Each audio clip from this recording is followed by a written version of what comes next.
Nandito ako, nakatayo sa gitna ng mga tanong at pangarap. Sabi nila, masyado pang maaga, baka daw hindi ikaw ang tamang sagot. Pero bakit ganito? Sa bawat haplos ng iyong kamay, sa bawat titig ng iyong mata, parang ikaw na nga. Pagod na ako sa mga laro ng tadhana, sa mga palusot at kasinungalingan na tila walang katapusan.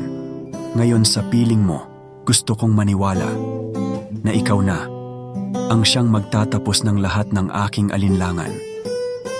Minsan, natatakot din ako.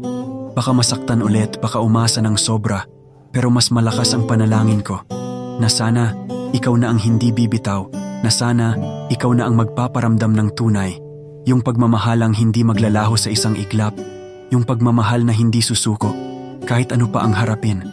Hindi ko hinihingi ang perpektong pag-ibig.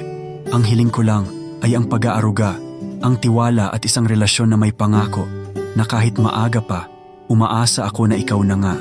Ang aking ngayon, ang aking bukas, ang aking magpakailanman. Kahit hindi ko pa alam ang hinaharap, pinipili kitang pagkatiwalaan. Kahit hindi ko pa hawak ang lahat ng sagot, niyayakap kita ng buo. Sa bawat paghinga, sa bawat tibok ng puso ko, ikaw ang sagot sa tahimik kong mga dasal.